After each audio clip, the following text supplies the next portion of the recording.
Everybody, it is November 2nd, I think. Yes, it is November 2nd, and this is a meeting of the City of Montpelier Development Review Board. My name is Kate McCarthy, and I chair the board.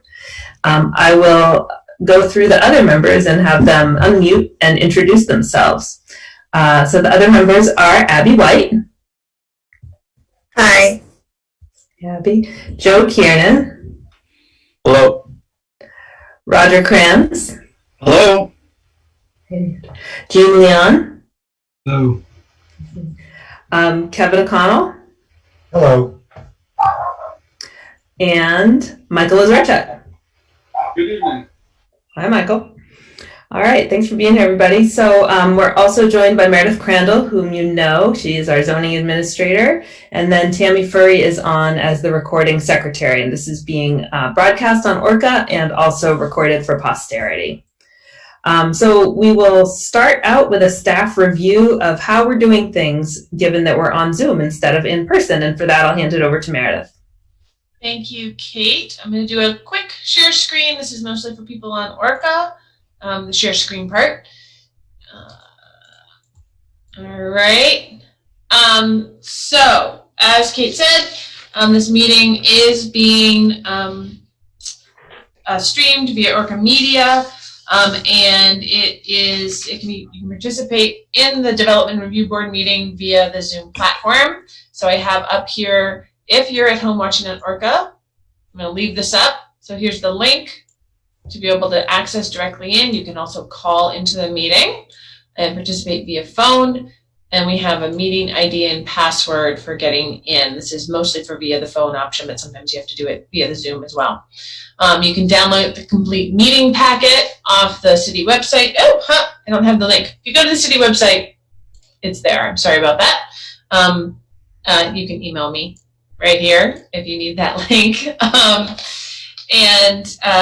Also, if you're having any other problems accessing the meeting, if you're in the meeting and you're having trouble accessing the video conference features, then you can message me through the chat function.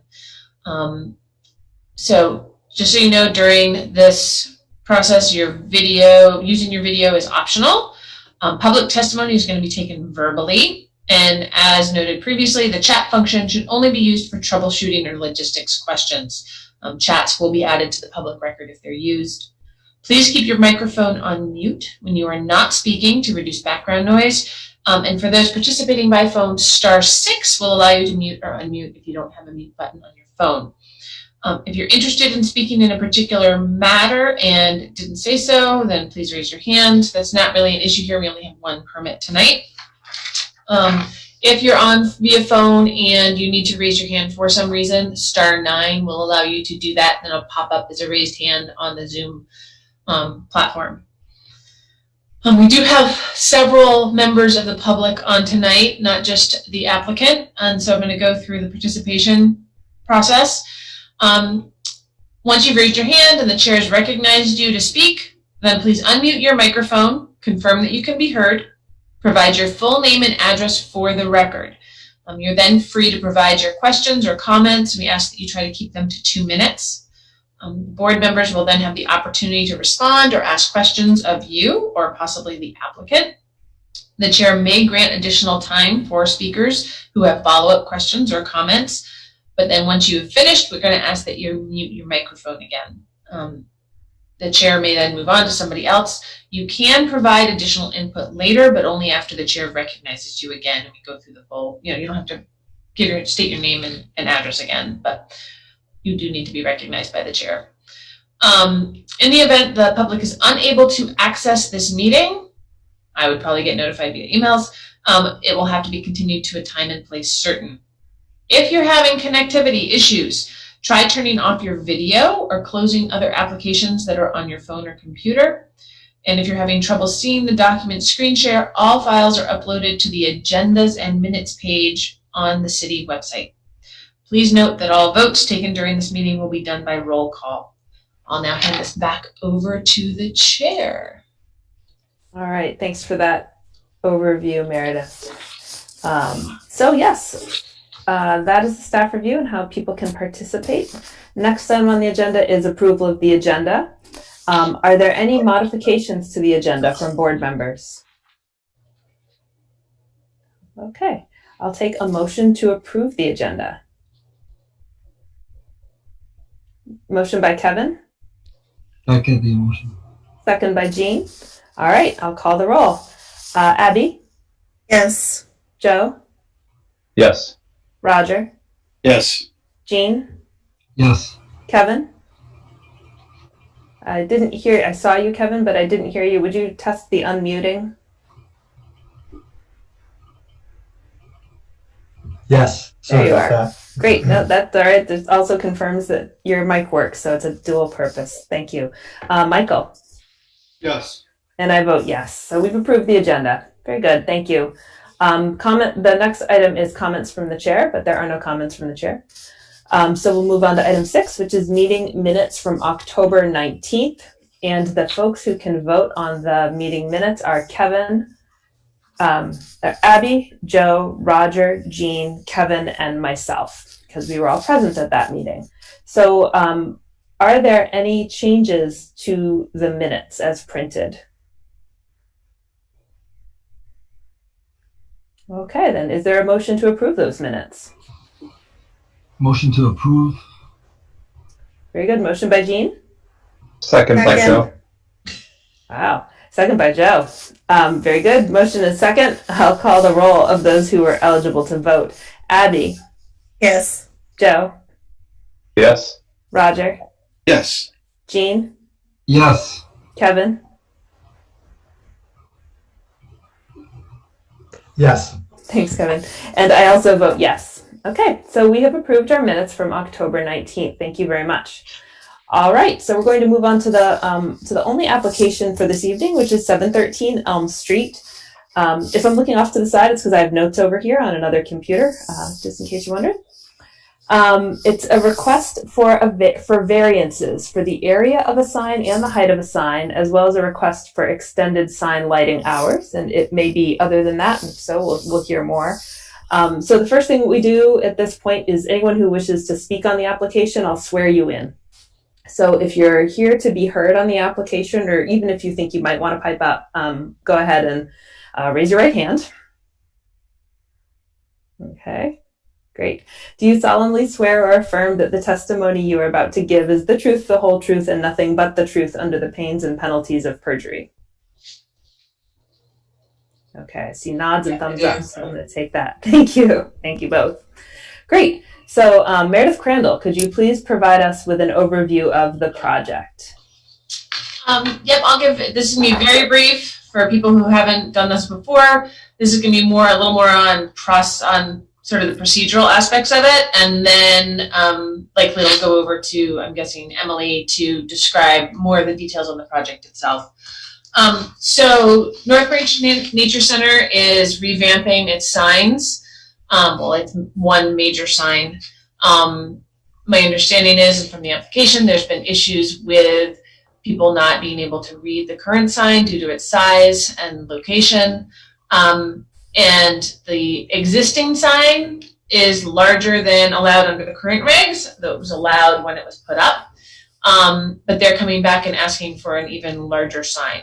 So unfortunately, that's not something I can approve. It's not within the standard allowance in the regulations, and our current sign regulations don't have a waiver provision for this aspect. But we're stuck with the regulations we have. So it's moving them into a request for a variance, which, as the DRB members know, has slightly different criteria to go through. So really, there's multiple things to look at when it comes to, the height and other things, but really my sense is that the size variance is going to be the biggest issue probably. It's really more of a threshold question, even though the staff report talks about a lot of other criteria as well. And that discussion, just to orient everybody, starts on page 7 of the page 7 of the staff report, which is page 11 of the full meeting packet, just to orient people as to where that big issue is located. Is that good for you, Kate? Good for me.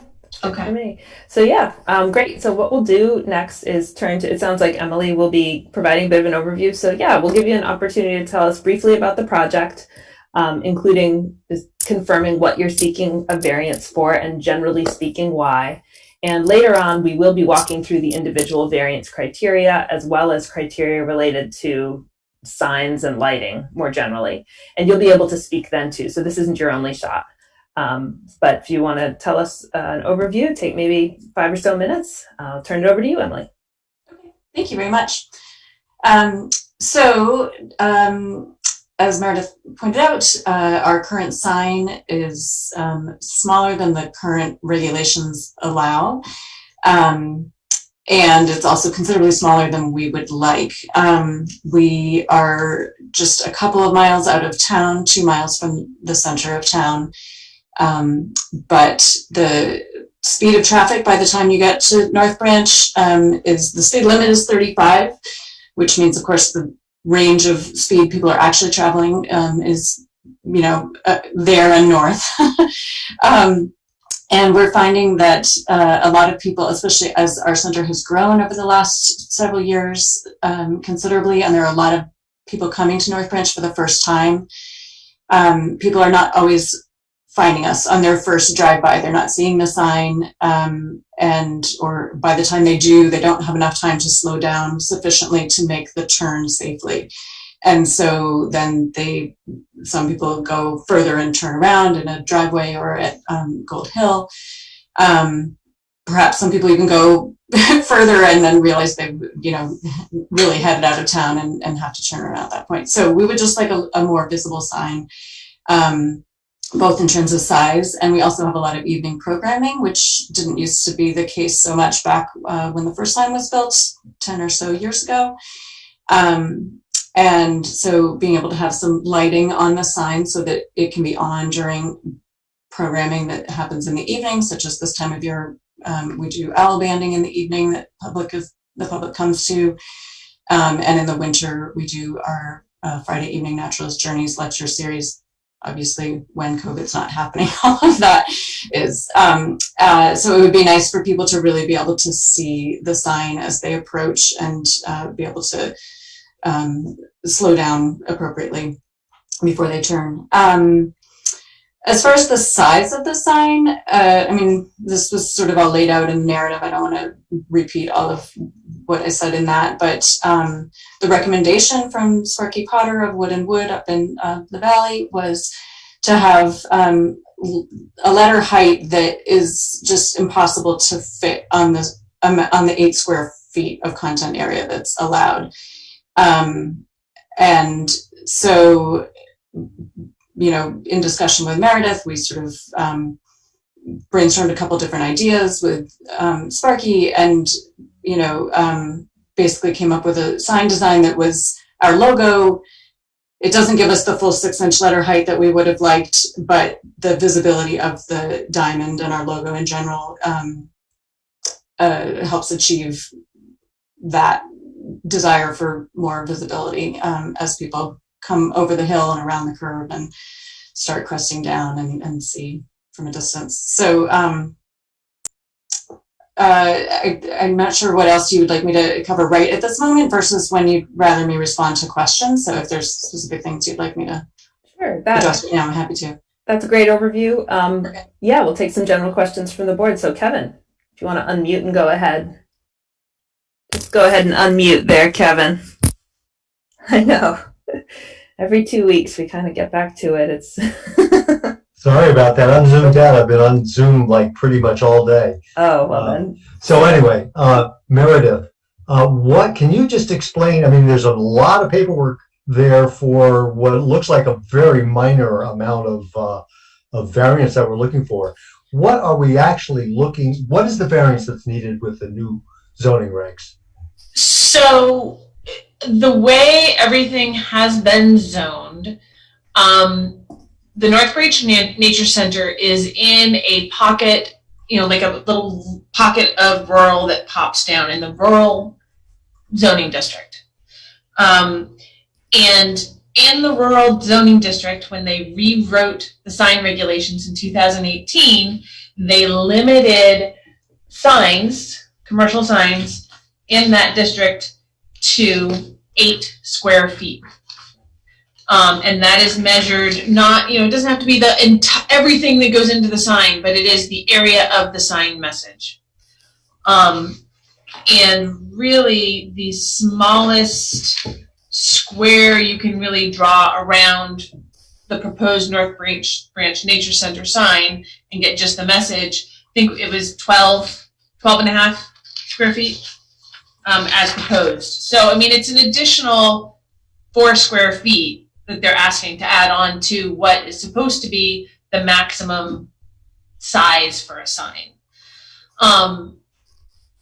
It's that was a choice made by the Planning Commission. Whether it made sense or not is not really unfortunately my job to be able to decide. But it's, there's information in the application and resources that Emily has included in there, which are recognized national sources on what size lettering you need to have to be visible at certain speeds. The speed limit issue, and this is my discussions with Mike Miller as well, the planning director who was involved in drafting the regulations. What speed limits are is not something that was discussed or thought about when coming up with Montpelier sign regulations. It does have an impact. It is a potential issue. That's something Mike and I have discussed. But the regs are what they are right now. So it's kind of in the board's court to figure things out, I'm afraid. Thank you, Meredith. Sorry if that wasn't actually very helpful. No, I think you confirmed what I was saying, which is that, this is raw material that we're looking at. Yeah. It hasn't been tested tremendously yet. So we're going down the path here for the first time. Exactly. Yeah. Abby? I'm wondering if you looked at other alternate designs that would enable you to have the proper letter height in the constrained environment that we have. Are you happy to share a screen, Emily, or do you want me to? I wasn't prepared to share screen, so I can share the full meeting packet and scroll to, if you tell me where to scroll. Sure. Yeah. So there's one figure in there that shows what basically a square would look like with, there you go. I don't know if you can full size that. Yeah. So that page shows what the sign is, the Sign Association, the International or National Sign Association recommends 7.4 inches tall letters, which Sparky and I both think is more than we really need. But if you go by what the speed limit is for our area, 7.4 inches is what they recommend. And you can see that you can't even fit the last letter or 2 letters of each of our words in a size, in an 8-foot square size for that. If you scroll down to the next page, I shrank the letters down here. This is again an 8-foot square. And those are 6-inch tall letters where you can technically fit them all within that space, but that doesn't leave any usable space for our logo. The logo would have to be like really tiny down in the corner in order to fit on there. So that was one option, is we could just put our words and not our logo at all. But we didn't feel like that was as strong of a sign, and it's not as attractive as a sign. So we decided to try just putting our logo, and when you put our logo at the 8 square foot size, it's so tiny that Sparky just felt like that was really a non-starter. So I said, well, what if we were to make the logo fit to 12 square foot, which is the amount that would have been allowed if we were zoned the same as CCV and Turtle Island, which are just a third of a mile to our south. And this is what we came up with. So this is our first choice design. We did go through a couple of other design, possibilities, which I could share by holding them up to my screen, but they were definitely not as popular, and they also didn't really achieve what we were looking for in terms of getting the look of the sign. So I'm not sure, Abby, if you were wanting to see sort of other designs, or if you were wanting to just hear how we got to this design.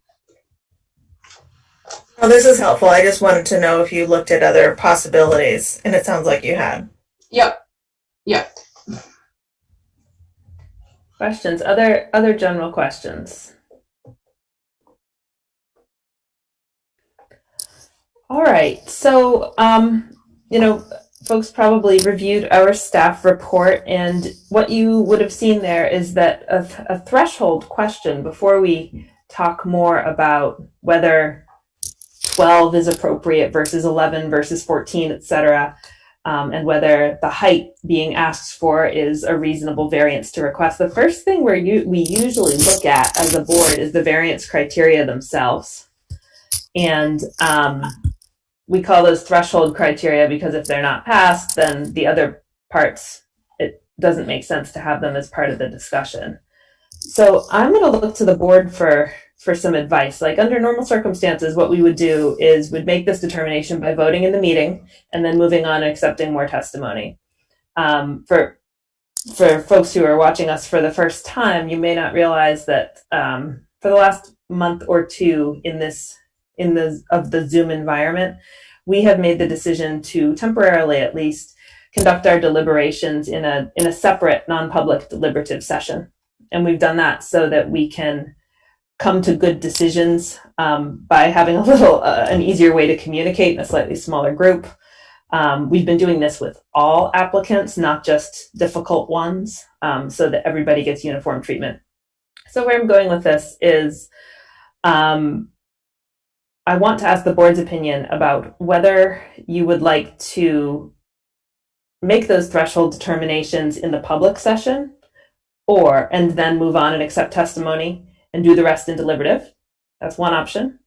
Another option is to take all the testimony about the variance criteria, the sign criteria, the lighting criteria, and then do it all at once in deliberative session.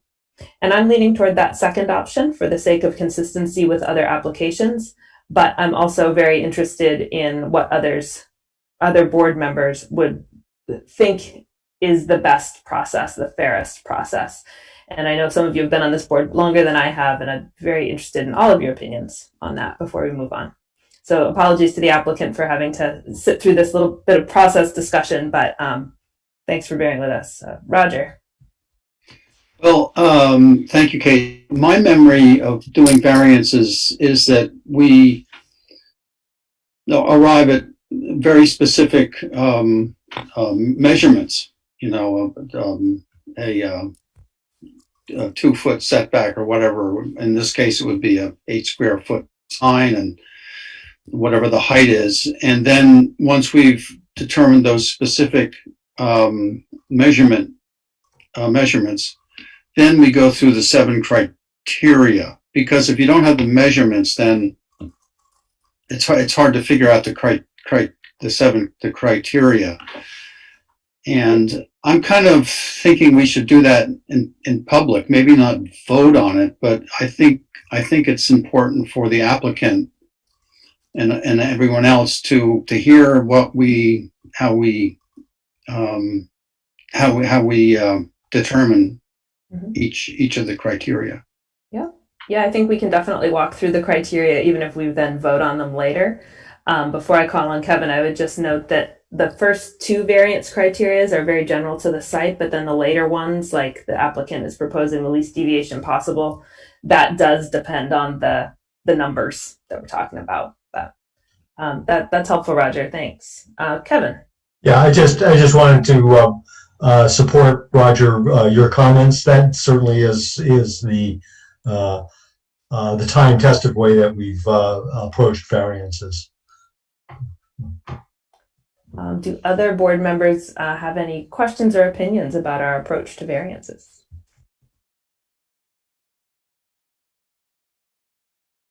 Okay, and Meredith, I'm going to say, when I say Meredith, I'm going to refer to, it's going to be Meredith Crandall unless I say Meredith Warner. So I'll just make that easy.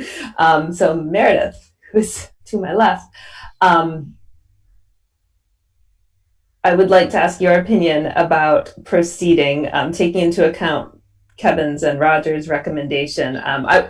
Should we look at some of the variance criteria, or just go through and take on the sign and the sign criteria and the lighting criteria and then go back? I think given how fact specific this is, and that a variance on the size of the sign is gonna need to consider the full picture, really, especially if this is gonna be a unique situation, then it probably makes sense to go through the full sign discussion. Sounds good. I think that's answering your question. Go through that whole discussion, and you can have the discussion about the variance, and then maybe get to the lighting. Sounds good. Sounds good to me. Any questions from board members about that? Okay, thanks for walking through that with me. I think that's important, because if 2 or 3 or 4 or 6 or 8 weeks from now, someone down the street comes to us with the very same question, I want to make sure that we've done it and that we know what we're doing and why. All right. So without further ado, what we'll do is we'll step through the staff report. What we're looking at today are the general standards, and as well as some site plan standards. I'm just going to focus on those standards that are in question. So I'll move on through. So the general standards related to dimensional standards, allowable uses, setbacks, demolition, riparian areas, wetlands and vernal pools, and steep slopes are not a part of this application. Those criteria are all met. Do board members have any questions or concerns to the contrary? Okay. For erosion control, there's just a staff note that any project needs to follow the requirements of 3008D. These terms apply to the construction, and we understand that to be part of the project. Stormwater management, access and circulation, parking and loading are all not affected. Those things aren't being changed by this one sign proposal. But I will pause and see if DRB members have any questions, just to be sure. Okay, thank you. So that brings us to section 3012, 3012, signs. And this is where we get into the details and why we're even talking about this. So as we've heard, the standard in this area is signs are a maximum of 8 square feet in area and a maximum of 8 feet high. That is the standard. Another standard to be aware of is that permanent ground-mounted signs must be self-supporting structures, and they must be built on and attached to concrete foundations. So let's just start there, and then we'll talk about lighting. Okay. So we've heard a request, and we've heard some of the reasoning behind the request to go from the maximum standard of 8 feet square to about 12 foot square. Do board members have any questions about that request? Abby had a good question. We can ask more detailed questions if you like.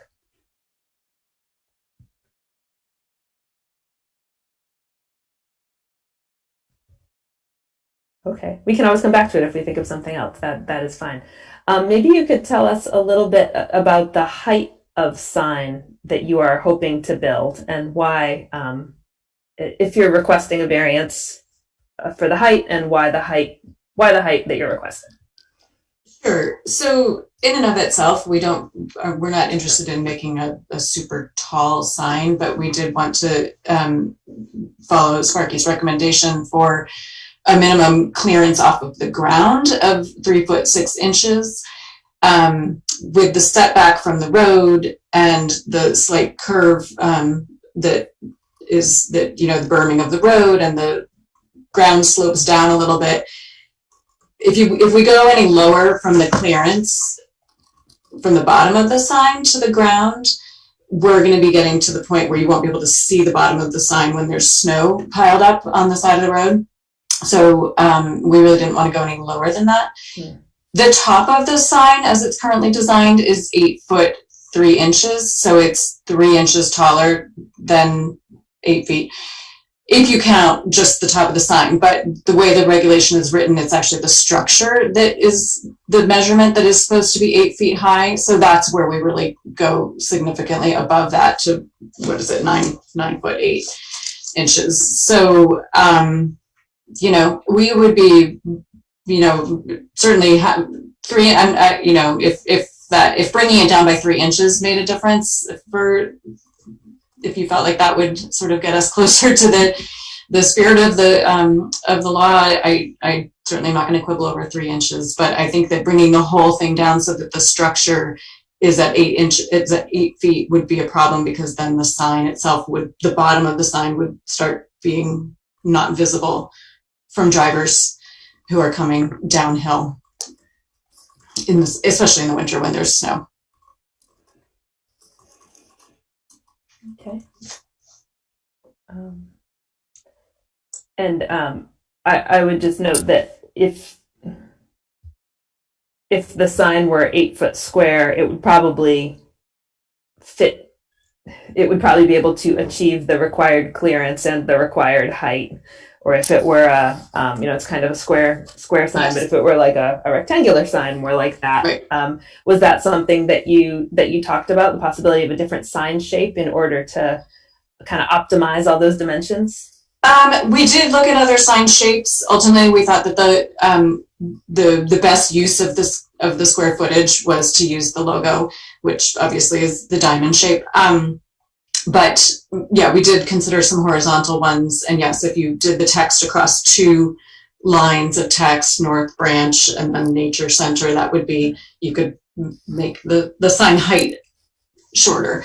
I will also note that if we were zoned mixed use residential like CCV and Turtle Island are, I believe the 12 square foot sign area that is for that zone also goes with a 12 foot height. I'd have to go back and look at that, but if memory serves, that there's sort of a proportionality between the height and the area of a sign. And so yes, we're trying to fit a 12 foot sign into something close to an 8 foot height, and this was sort of as close as we could get. So excuse me, what is the proposed height again? Sorry. The total structure, 9 foot 8 inches. That's those 2 vertical cedar posts. Thank you, Meredith. Great, thanks. I appreciate that. Okay.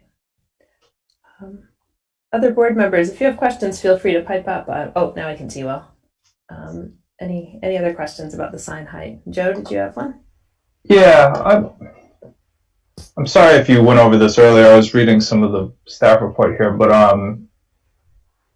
so the letters you're proposing on your proposed sign are smaller than the letters you have on your current sign. That's correct? They're essentially the same height. I think that they're within 1/8 or 1/4 of an inch of each other. I don't have that number in front of me. What the current it height says that the letters. current. Yeah, the current ones are 4 3/4, and the new ones would be 4 3/8. Yeah, which is not a lot smaller, but a little smaller. right. And really, it's just the logo that's larger now. Right. Well, and it's also the words arranged into the logo. This is the complete logo. The words around the logo, around the artwork, is the logo. Whereas before, the old sign is the artwork pulled out separately from the words, was how that was done. I can't really speak to how that design was made because I wasn't there then. But the impact, the visual impact of the logo, especially for people who've already seen it before, is considerable. And the fact that most of our visitors will have already seen the logo, whether they've gone to our website or seen an event on Facebook or seen our newsletter or anything like that, that's, I guess it goes back to the, an image, it's worth 1,000 words. Having that logo with the words around it is a visual reading that will kind of eliminate the necessity for people to actually read the words if they can recognize the logo. But the way that our current sign is, where the artwork is kind of pulled out separately from the words, it kind of doesn't really do either. It's it's giving us a letter height that's similar to this, yes, a tiny bit larger than this even, but the logo itself is sort of divorced from the words and rendered so small that it doesn't really have that impact that having our actual logo has. I mean, if I could have our actual logo even bigger, I would be delighted, but we felt like it was important that we asked for the minimum variance that we felt we could get away with and have still be a readable sign, and still felt a character with the neighborhood and felt not in excess of the regulation for the MMU zone so close by. And so it felt like I don't want to ask for something that's larger than what Turtle Island and CCV could have. So we did our best to fit within that 12-foot area. Okay, thanks. Thanks, Joe. Abby, did you have a question? I was going to ask what the letter height is of the proposed 12-foot sign, and so we already answered that question. And okay, nothing else. All right. Jean, did you have a question? Is this a David Cooch sign design? David Cooch is he designing the sign? Who's the designer of the logo? I'm just curious. The logo was designed by Linda Mirabile, who is a local designer and has been doing work for Northbridge for, Chip, you would know better than me, but I think more than 12 years, maybe the whole time. Our whole existence, so back when we were part of VINS, so 25 years. And Linda designed this logo, I guess, when we broke off from VINS. Is that right, Chip? Or was it even when we were still with him? He's nodding. So Linda designed the logo.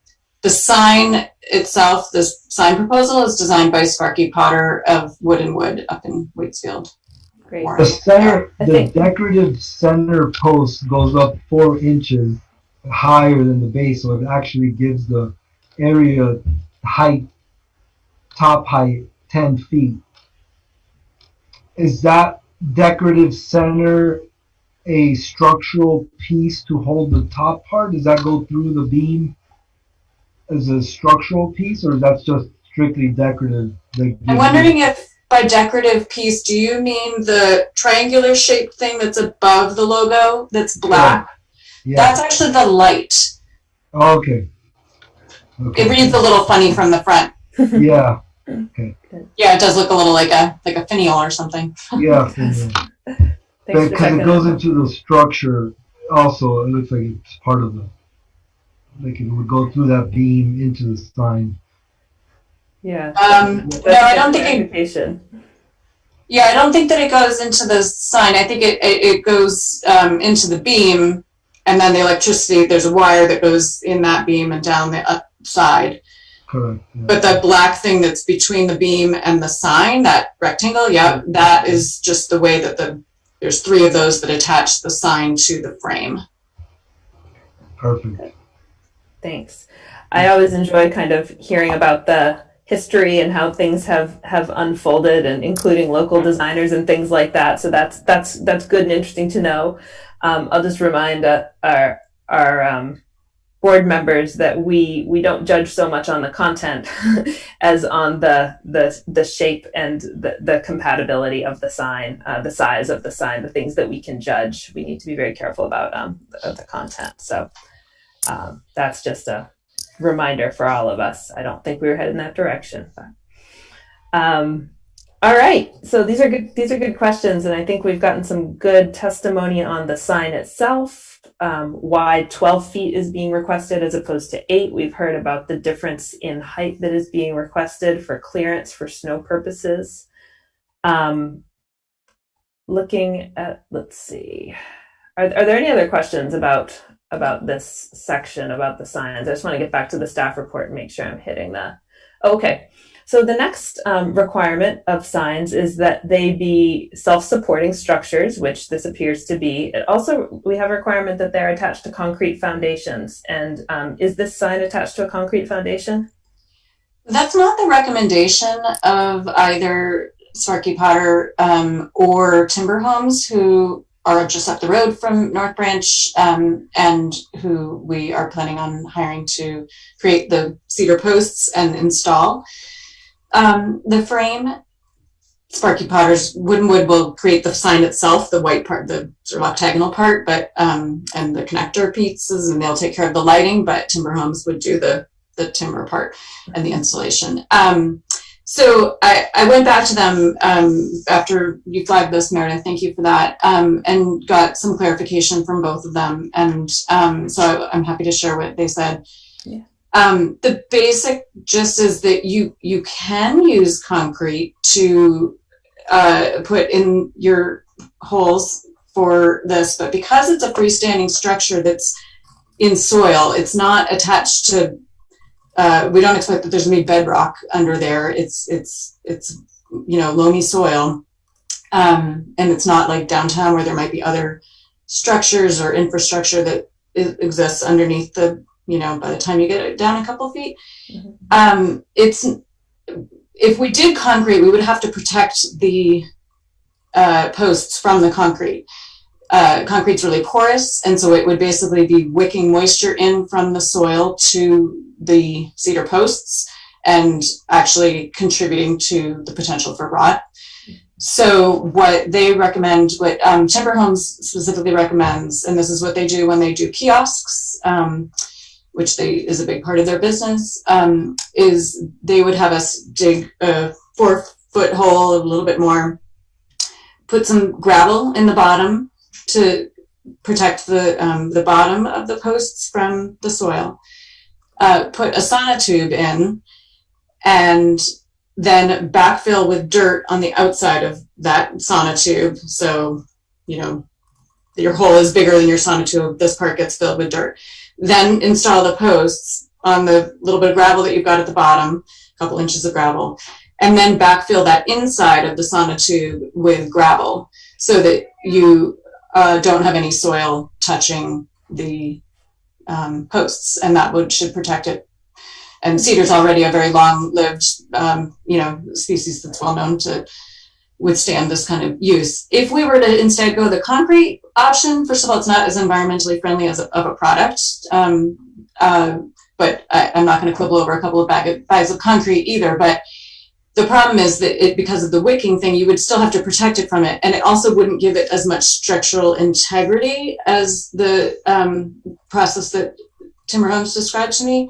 So if you had concrete, you would need to add a steel, what did he say? You'd need to have like a steel vertical piece that would attach to the cedar posts. The cedar posts are really strong, but because the sign is going to basically act like a sail. So if you picture a day like today where it was super windy, there's the potential for racking where the wind would push so much force against it that even the timbers could be affected by that. So he would recommend, if you had to go the concrete route, that you would have to also install steel, which then becomes a significant additional cost, among other things, and just isn't their recommended process. So we were going with their recommendations for how to install it. Thank you. That's a lot of things that I didn't know before. It's really interesting to hear those. Me too.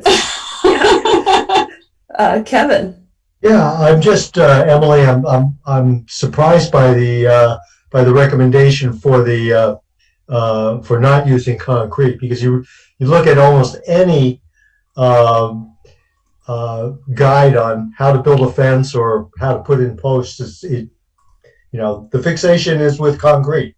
So our ordinance says use concrete, but we're going to consider not doing that. I think it raises a question as to the best way to anchor these things. Yeah, I was totally interested to learn about it too, and I asked the person I've been talking with at Timber Homes is Timo Bradley, Mhm. and I said if they have, if you folks have more questions about this, he said he'd be more than happy to answer them. So I didn't want to ask him to come here tonight, but I'm sure he'd be happy to respond to questions if you had additional ones. I mean, from a construction standpoint, it would make it much easier, I think. I clearly am going to have to go talk to Timo so that Mike and I can. We were planning on revamping the signing regulations at some point anyway, so we're going to have to talk to Timo about that aspect of them. I think we want to be, Meredith, I think we want to be careful. I mean, this sounds like a great idea, but it's also unconventional. Yep. No, it's more of a, we have lots of things to consider, and it's something just to thought of reaching out to various experts when we get to that part of the regulations of rewriting. Right. I mean, I'm all for giving this a chance using the proposed anchoring system that's being suggested by the applicant. But being the fact that it is unusual, if we're looking at a zoning change, we obviously want to vet that very carefully. But it will, of course. Let's leave that to the planning commission, and we can maybe collect ideas later. So Meredith, if it is not typical that we would grant a variance for a standard like this. Often variances that come to us are for people wanting to do different things within their setbacks or different heights or things like that. So is there a mechanism in our zoning that allows for alternatives to standards like this at the DRB's discretion? What's our authority to do that? I mean, that is the variance option. Yes, it's typically it is used for your setbacks because somebody wants to build a building. You can't use a variance for a use. Right. That's not allowed. Right. But any other physical measurement is a possibility, but you need to be able to go through those variance criteria. Okay. Nice segue. The next item in our staff report on page 8 is those variance criteria. So I'd like to, at this point, if it's okay with other members of the board, walk through those before we then go on to the lighting, because the lighting change being requested, I do not believe falls as a variance. So board members, shall we go through the variance criteria? Okay, great. Yes, so one thing I just want to say about variances for those who haven't used them before, a variance is a very specific thing. As you read in the staff report, there are these 5 criteria. All 5 need to be met. These criteria come straight from state statute. So in order for a town to do a variance, they have to do it this way. And that's why these are written the way they are and why we're following them. So let's just go through. Variance criterion number 1. I'm just going to read them in order to be specific. There are unique physical circumstances or conditions, including irregularity, narrowness, or shallowness of parcel size or shape, or exceptional topographical or other physical conditions peculiar to this particular property, and that unnecessary hardship is due to these conditions, and not the circumstances or conditions generally created by the provisions of the bylaw in the neighborhood or district in which the property is located. So this has to be a property-specific issue is what that means. So I'm trying to think of the best way to do this. Roger, yes. Well, I just to hop right in, I think that the several issues that the applicant enumerated, the curve, the sight lines, the visibility, the speed, the hill, the snow, all of that stuff relates directly to this first criterion. Okay, thanks, Roger. What are the thoughts of other board members? I'm wondering if there's a photograph or just any documentation that we could look at right now to look at the constraints of the property.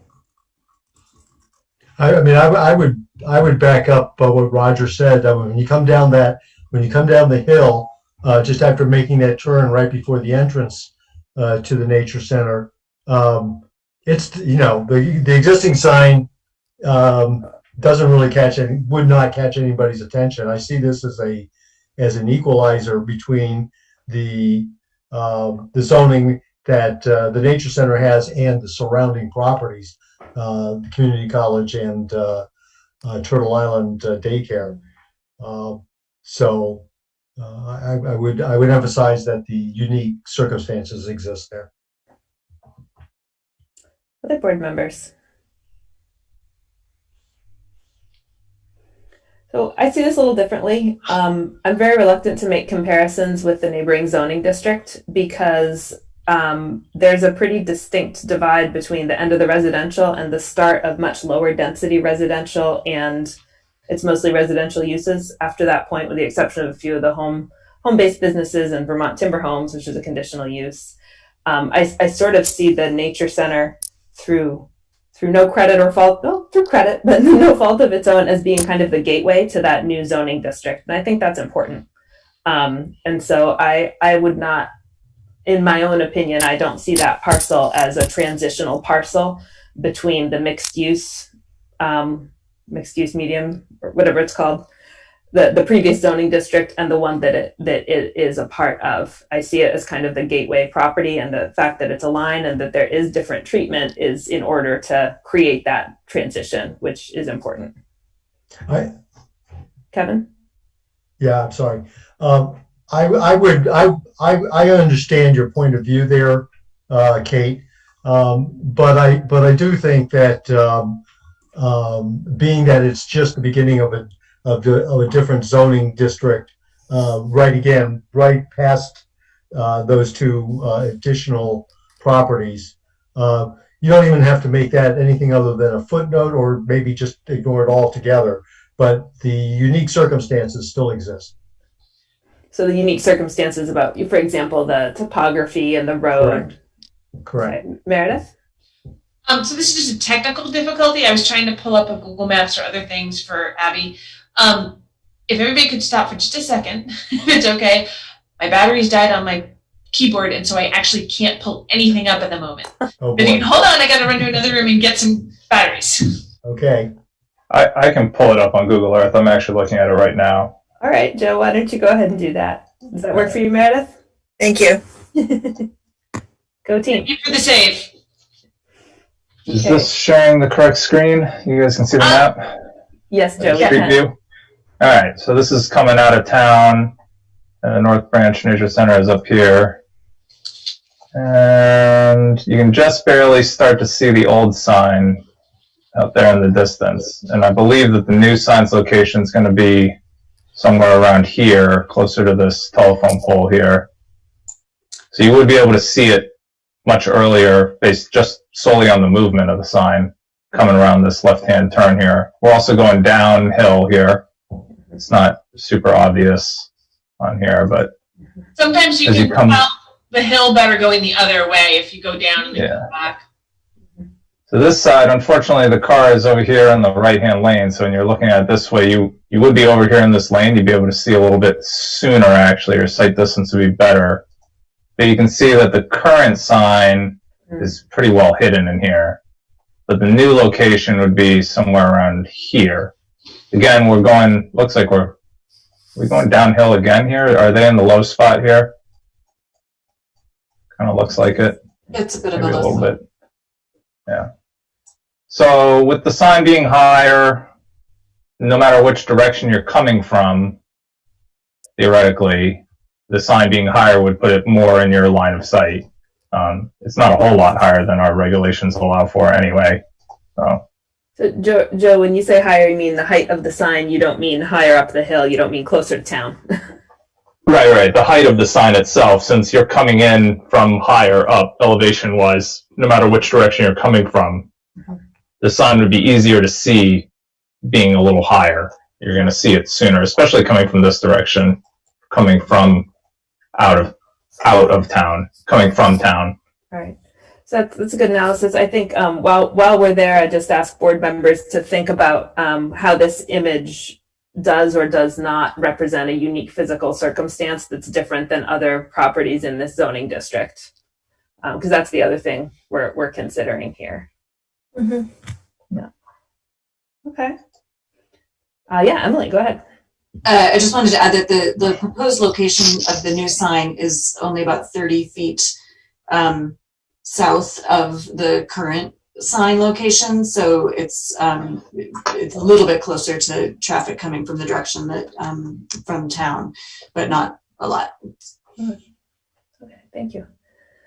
Okay, so that's variance criteria number 1. Is there anything else that anyone wants to add on that? DRB members or Emily or Chip? All right. So number 2 here, I'm going to read. Because of these physical circumstances or conditions, there is no possibility that the property can be developed in strict conformity with the provisions of the bylaw, and that the authorization of a variance is therefore necessary to enable reasonable use of the property.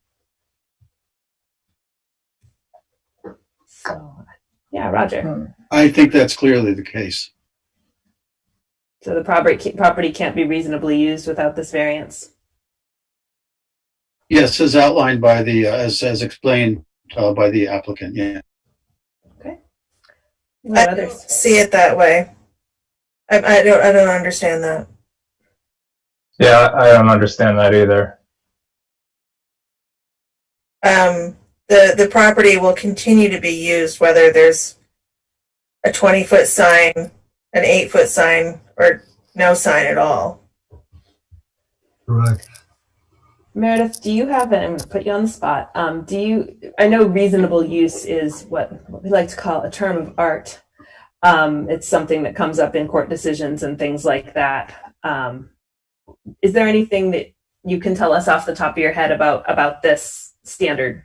Yeah, I mean, typically when this situation comes into play, it's because you're looking at new development on a parcel that was subdivided previously, somebody bought it, so it was already an independent parcel, legally independent parcel when it was created.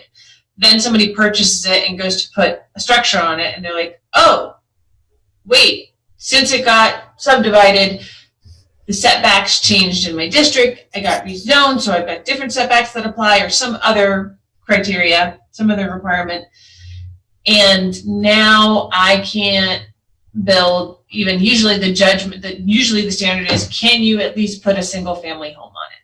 That's usually the standard.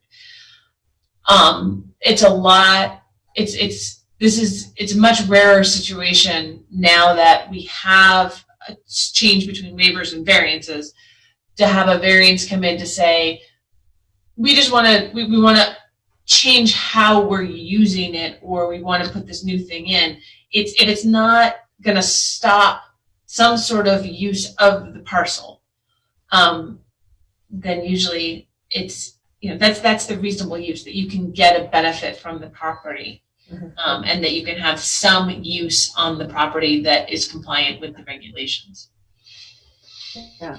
And the smallest reasonable use, the least impactful use, is almost always a single family home. That's usually the judgment line. That's interesting. That says as much about our court system and habits of zoning as it does about what you can actually do with piece property. Because obviously the nature center does a lot of things that are very high value without being interesting. I think you're right, Kate. I will say, over the years we've gone kind of back and forth on that whole criterion, and have reasonable use is really an open concept. What constitutes reasonable use? Is it like, just because you have something there now that isn't broken, does that mean that's reasonable use? Or, so I just to put it in historical context, I think that, I agree with Roger once again on the reasonable use question with regards to the proposal.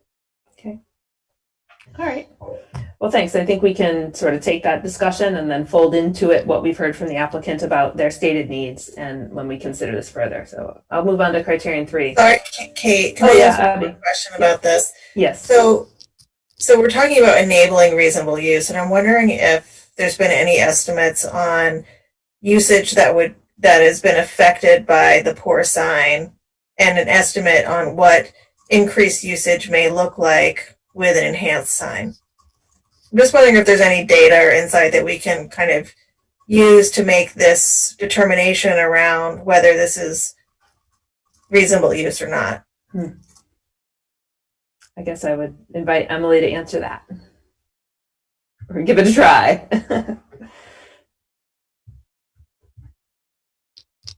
Oh, your mouse battery died.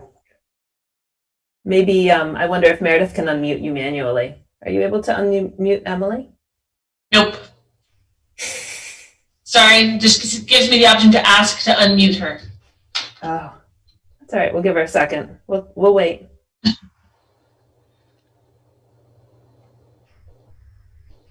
I'd also be happy to take a crack at this. Okay. I don't think there's any data that we could really provide. Emily may have something that I'm unaware of, but it's almost like, how do you capture negative data? We don't know who doesn't stop at the nature center if they keep going. It's more of an issue of ease of access, preventing people from having to go past the property, turn around, come back, or miss the sign at night because it's not lit. So I agree that the properties used in all sorts of ways that are reasonable. It's more making it easy and convenient for people to find the property so they can use it. Okay. All right, thank you. I'm going to move on to the next one. We're going to give Emily a chance to supplement that answer if she'd like to. I hope she's not rushing around in too stressful a way. We will come back to this. It's okay. We'll come back to this, Emily, in just a second. Sorry for the rushing. I'll just read the third criterion while you're getting set up. It is that unnecessary hardship has not been created by the appellant.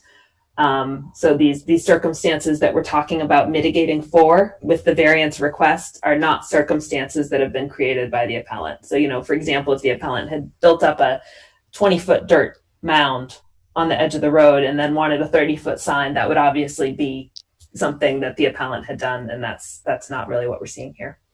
Are there any questions about that one? Okay. 4, the variance, if authorized, shall not alter the essential character of the neighborhood or district in which the property is located, substantially or permanently impair the lawful use or development of adjacent property, reduce access to renewable energy resources, or be detrimental to the public welfare. So are there any questions about this?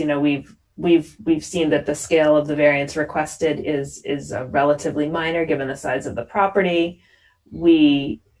Based on the size of the property, we can also surmise that it will not impair the lawful use or development of adjacent property or reduce access to renewable energy resources. Welcome back.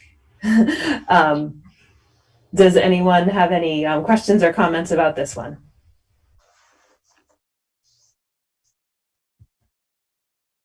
Okay, that was variance criteria number 4. And Emily, thanks for rejoining. Sorry, the mouse died.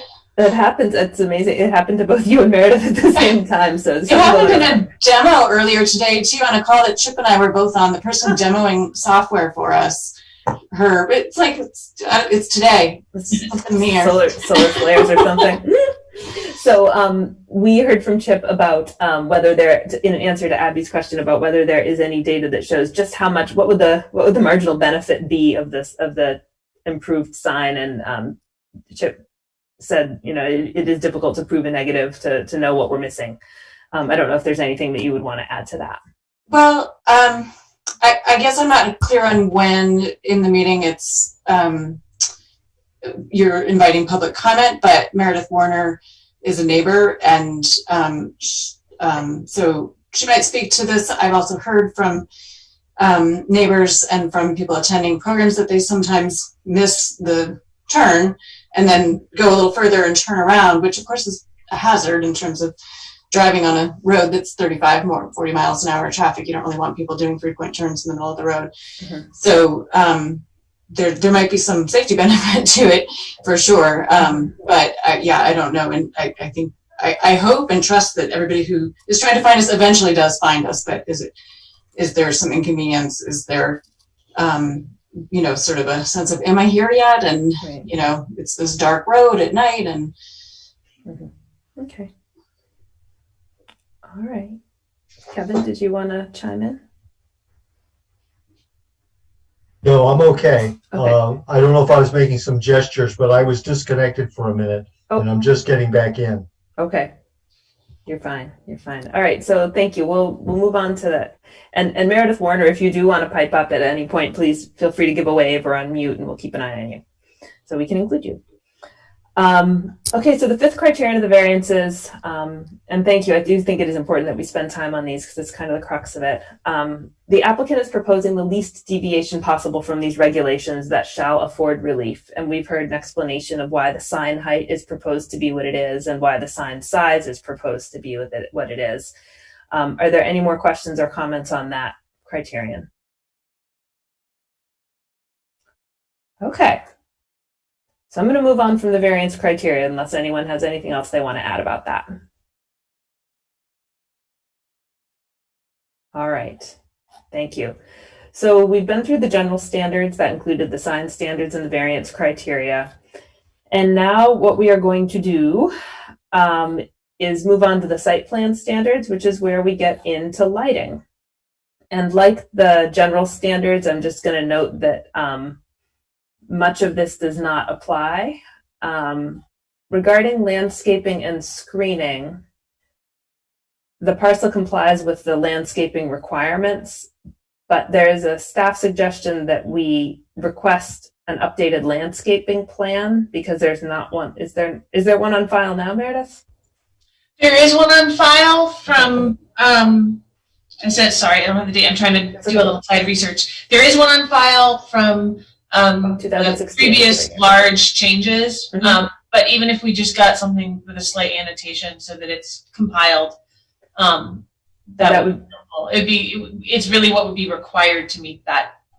Okay, so is that less about where certain plantings are and more about where the sign is on the site? It's really not. It's more to meet that landscaping criteria. Mm-hmm. Of having a current landscaping plan because we ran into site plan, got triggered. Mm-hmm. That's it's just a check the box thing. I see. Okay, that's so we need to make sure that we've got the most updated plan, even if that is some annotations to the previous plan. Yeah, even if it's just taking the previous plan and writing in, oh, we're adding X, Y, and Z. Got it. Okay. Thanks. And would that be a doable thing for? Absolutely. When I saw this in the materials, I was like, oh, right. I think I've seen that once in the past. We didn't manage to dig it out in time for this application. And that would be really easy for us to find that again. If you needed a copy, I've got it here. I might just come to you, Meredith. Thank you. So that's just housekeeping with current versions. Great. Okay. So that brings us to page 12 of the staff report, section 3204 of the zoning, which is outdoor lighting. And the key here is that we have a standard in the lighting that says in this district, lighting must be turned off by 9 p.m. or the close of business if later. The board may further limit the time period when signs may be illuminated as deemed necessary to achieve the purposes of this section and protect character of the neighborhood. And the request that we're receiving is the opposite of that. It's that the lights be allowed to stay on a little later when there are things going on. So I think it would be helpful if we could learn a little bit about when things happen and how they into the evening they usually go. So like how many times per week or month and what are your usual ending times? Sure. Let's see. Naturalist Journeys pre-COVID happened on Friday evenings in midwinter. So starting in early January and going through, I would say late March at the latest is historically when it's been. And it's usually every other Friday, unless Valentine's Day gets in the way, something like that. So a handful of Friday evenings that would, and it starts at 7 o'clock, I believe. It's a very social community gathering time, so people often come a little earlier.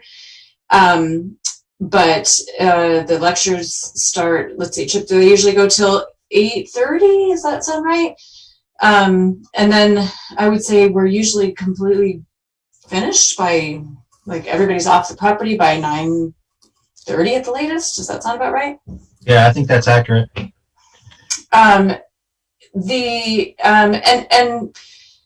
right now in the COVID era, everything's, you know, that program's completely moved online, and has actually already started. We've in October we started doing that series, and they're on Wednesdays, and you know, it's just evolving as we go. And so I don't know exactly whether we might expand that to be a longer period of the winter, come post-COVID days. It's really hard to predict, but if we just go by what we did in 2019, that's what we did. The other typical later in the evening season is October, maybe late September into early November is Saw-Whet owl banding season. So this is when our little pint-sized migratory owls move through our area, and we go out in the evening and capture them in mist nets. And on some nights for public education, other nights just for scientific research collection, data collection, we band them, show them to people if there's members of the public there, and then release them. That goes on well into the night, but the public portion of it is not, it doesn't go, I don't think we would have the sign on, you know, till the wee hours. Chip, it's been a couple of years since I went to one of the public ones. Do you have a sense of when we usually wrap up in terms of when we would probably want to turn the sign light off and most people would have left? Those events can go as late as 10 o'clock. Sometimes staff are there even later. However, the sign doesn't need to be illuminated that late. It's mostly for people arriving. The sign doesn't need to be lit when they're leaving. It's just so they can find us. You know, so it might only be on until 8, or I'd say 9 at the very latest. Mm-hmm. So it sounds like if we take some of these as a sample, and these are some of the events when it's darker season, we're talking about usually about one event a week or fewer, and till maybe 10 o'clock at the latest. Yeah, I think that's about accurate. I think there's also the possibility of sort of one-off events, like you know, a special event that might be an evening dinner, you know, sort of event where we might be open a little later. But again, I mean, Montpelierites don't really stay up past 9:30. So if we have an event going till 10 and we're not getting out of, and we're not turning off the light because people haven't finished leaving the parking lot till 10:30, that would be a really rare thing, I think. Yeah. And if I remember correctly, when we approved the new site plan in 2016 or 17, there's some limitations on how late you can be open anyway. And I think they're like, I don't know if Kevin remembers that from then, but it's something like, I'm not going to guess at the time, but this has been discussed such that it's not a 2 a.m. venue kind of place. Yeah. Okay. Great. Okay. That gives I think that gives a pretty good sense of what the impact of lighting would be. Do other board members have questions or concerns or clarifications they'd like regarding lighting? Okay. I guess I'm not really sure why it says right here, turned off by 9 p.m. or the close of business if later. And it sounds like we fall into that close of business if later category. So is there another reason why this is highlighted? No, I agree. I think that we are sussing out what the close of business looks like and what later looks like, and determining that this fits in pretty well with that. So yeah, thank you, Joe. That does pretty much take it across the finish line. I think that's what we needed to determine. So right on. We don't need to think about the variance criteria for that. It doesn't make sense because it's in the standards. So Meredith Crandall. Just gonna let you know, and then you can ask if anybody else has anything else to throw in first. I was able to pull up an environmental court case that was looking at the variance standards that, and specifically talking, goes into the purpose of the variances, if and when you're ready for that. And then once you've checked in to see if there's any other public comments of people who are on here, I do have some additional emailed in comments that I received just recently that I would need to read into the record when you're ready. But since we were getting close to the end, I wanted to throw that out there. Good. Before we go rushing across the finish line. That's good. So are there any other questions from board members at the moment? Okay. Are there any other comments from members of the public, even if you haven't spoken yet? Is there more of an official public comment period, or you're ready for my comments at any point? We're ready at any point. Okay. Sorry. I don't know if Meredith Warner actually got sworn in. I think you're right. And so we need that, and we would need when you're ready, your name and your address for the record. Sure, I can give comment now. Okay, can I swear you in, Meredith? Sure. If you wouldn't mind raising your right hand. Do you solemnly swear or affirm that the testimony you're about to give is the truth, the whole truth, and nothing but the truth under the pains and penalties of perjury? Yes. Okay, thanks. Just say your name and address, and then go right ahead. My name is Meredith Warner. My address is 2068 Elm Street, Montpelier. So I live just north of the North Branch Nature Center, 2 houses up, and have been a neighbor for 5 years. And I guess in relationship to the sign, I would say that the one that's there now, and that view that we saw on Google Earth is a view I see every day when I come to and from my house. The sign that's currently there is easily missed where it's placed. It's not just the placement, but the scale. You're coming around a corner and down a hill. On the way out, again, you're going kind of up an incline and around again.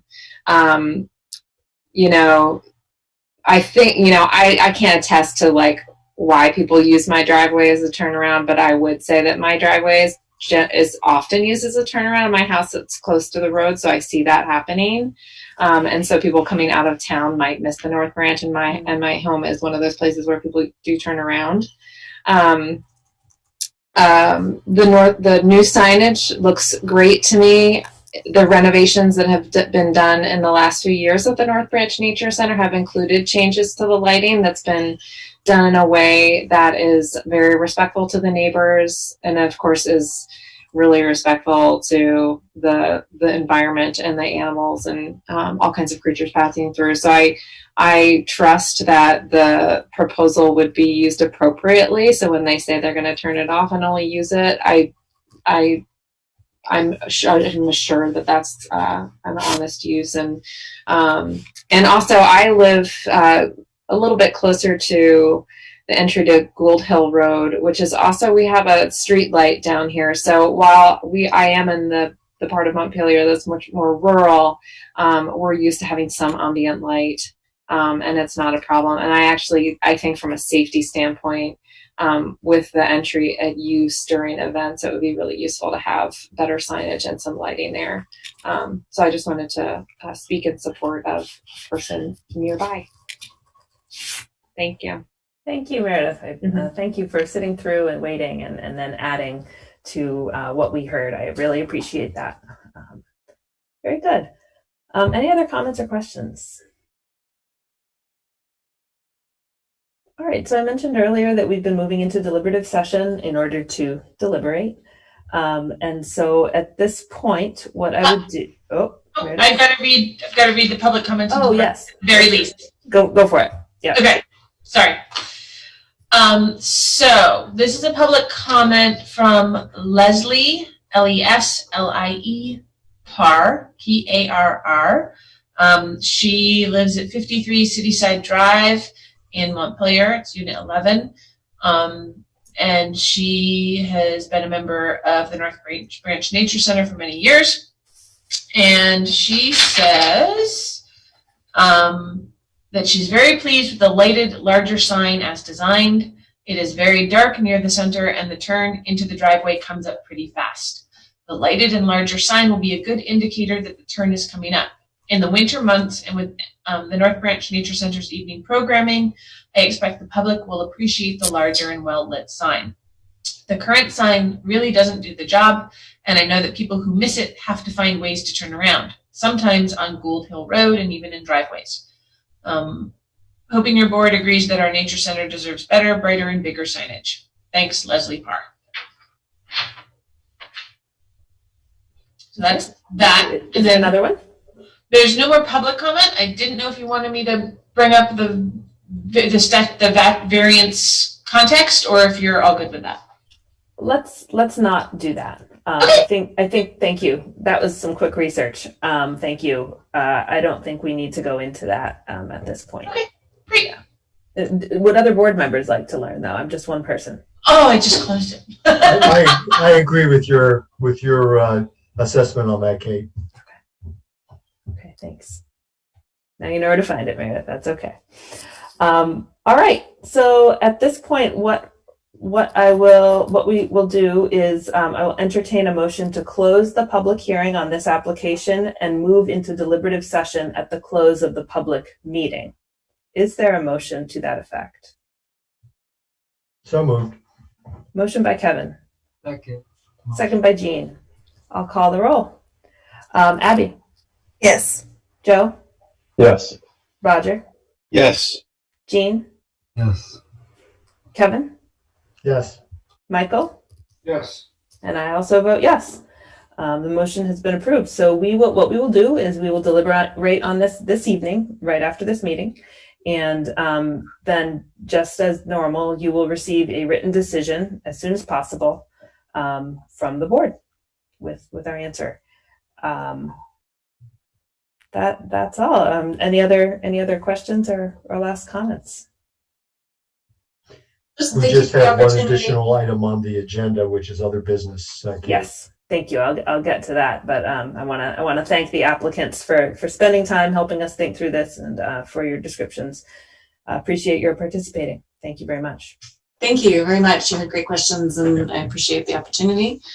And if you have other questions that come up during your deliberation, pop me an email, or we're happy to keep talking it through. Thank you. Yep. Thank you. All right. Thank you, everybody. Good night. Thank you, Chip. Good night. Thank you. Night. All right. So the next item on our agenda is other business. The only item listed is that our next meeting is 2 weeks from today, November 16th. Is there any other business or anything else you want to add about that, Meredith? Not right now. Currently, we still have an item for that meeting, so I'll keep you all informed. I do want to just a quick little follow-on note, and this is also for people who are watching this over ORCA. City Hall will be open for voting tomorrow. Other offices in City Hall, however, will be closed, and then City Hall as a whole will be closed starting Wednesday, after Election Day, for detailed cleaning, and will not open up again to the public until next Tuesday. This is, can be found on the city website. City manager's office has released stuff about this, but I just wanted to make sure everybody was aware. Good. Thanks for taking that opportunity to get the word out.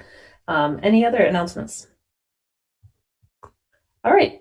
We're going to log off this public meeting. We're going to reconvene in deliberative session, and let's do that at 8:30. Thank you all very much. Sounds good. I've sent everybody emails